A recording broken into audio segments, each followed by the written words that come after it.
And another celebrity wants to become president, prime minister of his country. This time it's Conor McGregor from Ireland. He wants to solve the housing crisis, the crisis in culture, the cost of living.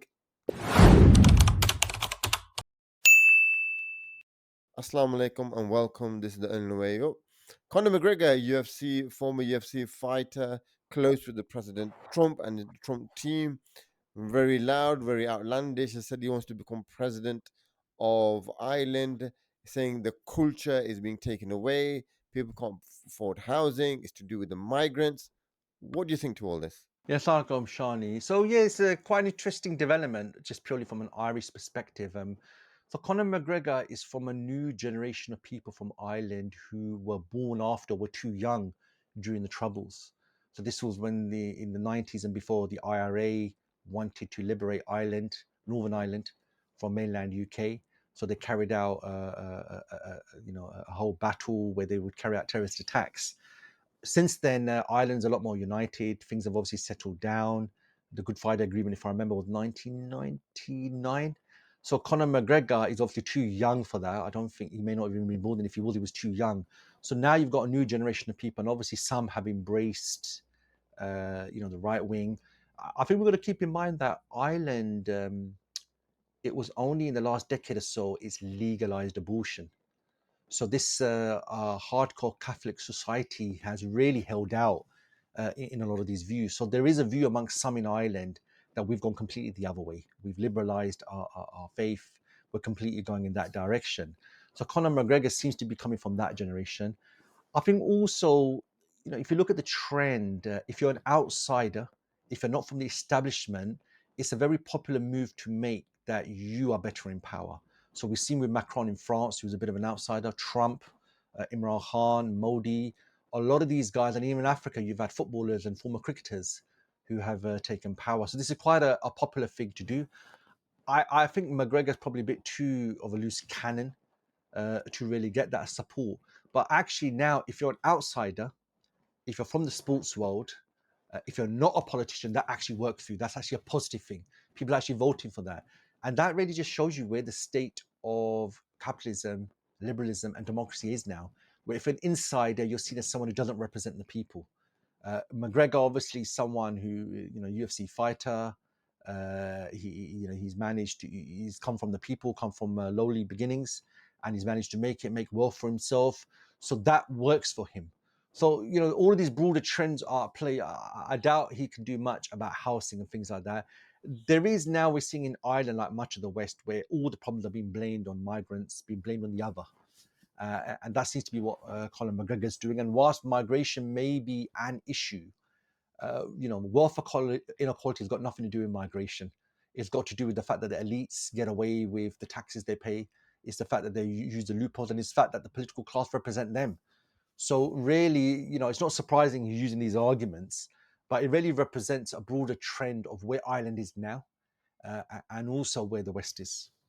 I was listening to McGregor's interview with Tucker Carlson, and to give him credit, he did recognize the role of the elites, the capitalist system, how it's sucking the money away.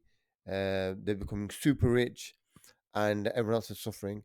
But then a bizarre turn was, okay, we need to just focus on the migrants. And I think this taking this brave step and saying, actually, capitalism's failed, the dollar is killing us, the multinational companies, they're killing us.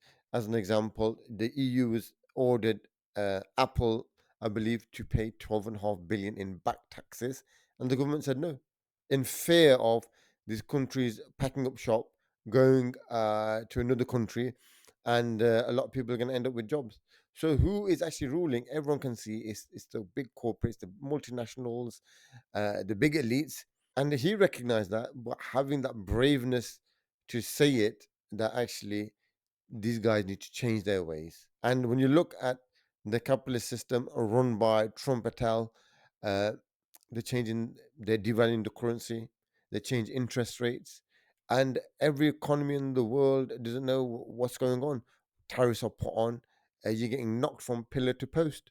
And I think, for how brave he was in the octagon, I think he needs to be brave enough to come out and say, actually, it is this capitalist system.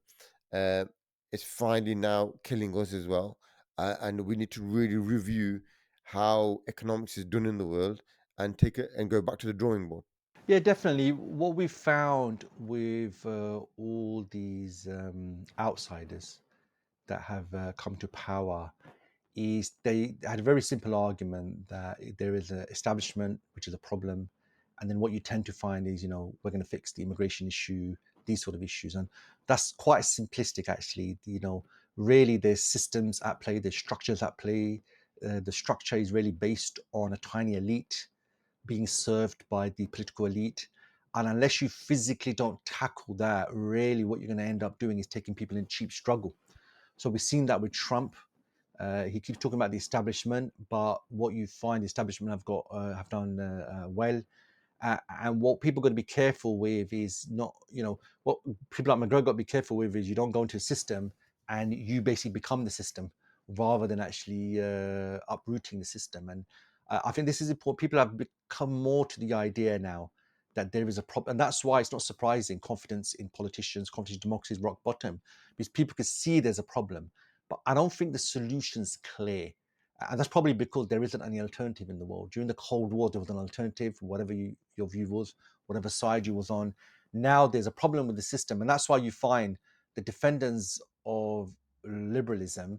The argument now is, well, there is nothing else. It's the best you've got. They accept there are issues, but there is nothing else, which is a big drop from the end of history narrative. It's now, well, there is nothing else, and that's why. So I think people like McGregor is important that they do focus on the systems. Otherwise, what will happen is a term will go, and you've made some small changes if you're lucky, but the underlying architecture remains. So, generally, if you look at these outsiders, they've not turned out well. What you find is they've come and they've left the system, and really nothing much has changed. They were loud. They say what the people feel, but saying what the people feel doesn't actually mean what they're feeling is correct. So whilst immigration, so there's economic problems, but how are immigrants the problem? I'll give you a simple example. In the UK, I think we have a population of 68, 69 million, fast approaching 70 million. 13% of the British population are not indigenous white. So the vast majority of people are indigenous white. So how is immigration such a big problem when the vast majority of people are not immigrants? Even if you look at the immigration numbers, we're looking at between 300,000 to half a million coming into the UK, but half of them also leave the UK every year as well. So immigration is in the hundreds of thousands when your population is 68 million. So really, the numbers don't stack up. How is immigration such a big issue? Now, immigration may be an issue in certain areas because it's concentrated, but this has become a national debate. So, people like McGregor got to be careful where they don't fall into the trap of accepting the arguments of many of these politicians. But the system is the problem, inequality is the problem, taxation is the problem, the economic system the problem. It doesn't work for people. The political class are a problem that don't work for the people. Western civilization, there's a question mark. Does it really serve the people? So these are the issues that need to be addressed by these outsiders. Otherwise, really, they're going to take the people in a cheap struggle. And there's a second aspect to his why he's disgruntled and wants to become president was, the Irish culture is dying away, the Irishness is going away. We need Ireland back, and uh, he's a man that likes to debate, fight, and I want to throw this to him that what is actually taking the Irishness away? I mean, what is in his 30s, coming to 40s when he was young. Let's go back. Marriage was a marriage, a home was a home, family was family, neighborliness was neighborliness. What has taken that away? Actually, it's this liberal outset which has made marriage second class.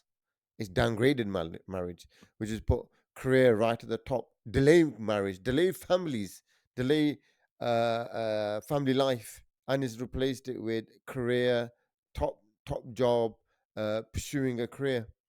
What has happened to the closeness of the marriage has been replaced with lewdness, body count, multiple partners. So what has destroyed the culture that he's talking about? I think, I'm throwing it at Conor McGregor for him to think about.